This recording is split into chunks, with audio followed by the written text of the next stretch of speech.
ఓటర్ల రక్షణ ప్రజాస్వామ్య పరిరక్షణ సమితి సమర్పించు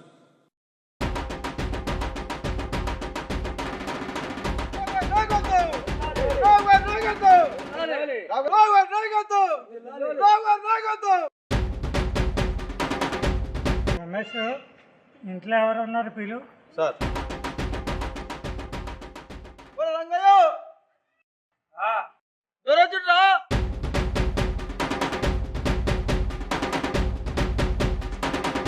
ఏంది రమేష్ ఎట్లా వచ్చారు? అరే ఎలక్షన్ వచ్చినా కదా రా దూరొచ్చిండు. నమస్కారం ధర. చెప్పండి ధర. ఎలక్షన్లు వచ్చినాయి కదా, ఆ దానికే మీరు ఇటు దానికి వచ్చింది ధర, లేకుంటే మీరు ఏ దానికి వస్తారు ఇటు కాక. సరే కానీ మీ ఇంట్లో ఎన్ని ఓట్లు ఉన్నాయి?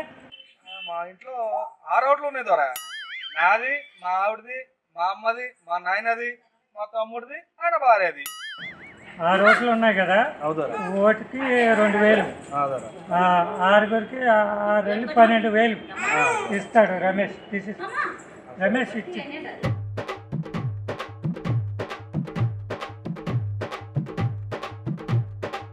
6 ఓట్లు మాకే ఇవ్వాల. ఎత్తగా ద్వారా వాళ్ళు కూడా ఓటుకు 2000 ఇచ్చారు ద్వారా. మరి మీరేమన్నా కొంచెం ఇస్తే ఇంకొక 500 ఎక్కువ చేస్తాను కానీ ఇచ్చే 3000 ఇచ్చే. సరే సరే సరే దొర. దొర నువ్వు ఎక్కువ ఇచ్చినావు కాబట్టి నీకు 4 ఓట్లు వేస్తా. వాళ్ళు కూడా ఇచ్చారు కాబట్టి వాళ్ళకి 2 ఓట్లు వేస్తా. గట్లట్లా 6 ఓట్లు మాకే గుద్దాలే. అట్టంటే వేరే తీసుకున్నావు.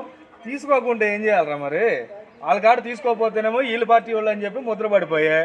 ఒకటే ఊర్లో ఉంటున్నాము. ఈ పార్టీ ముద్రలు పడు అవసరమా చెప్పు? రేపు పార్టీ ముద్రలు పడిన కాడి నుంచి తెల్లారి తెగిసిన తర్వాత ఒకటి ముఖం ఒకటి చూసుకోవడానికి ఎంత ఇబ్బందిగా ఉంటుంది ఒక్కసారి ఆలోచించు.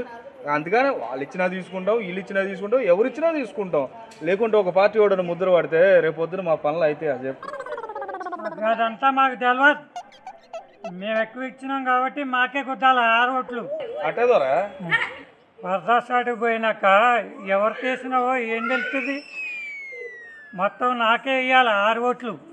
మీకు కాకపోతే ఎవరికి చెప్తాం? వీళ్ళని నమ్మడానికి వీల్లేదు రమేష్, ఒట్టు పెట్టి. రే రంగయ్య, దొర ఏమంటున్నాడు? నేను నమ్మడానికి వీళ్ళు అంటున్నాడు. ఒట్టు పెట్టు. ఇదిగో ధర, నీ మీద ఒట్టు, నీ పార్టీ మీద ఒట్టు, మిమ్మల్ని గుద్దుతా.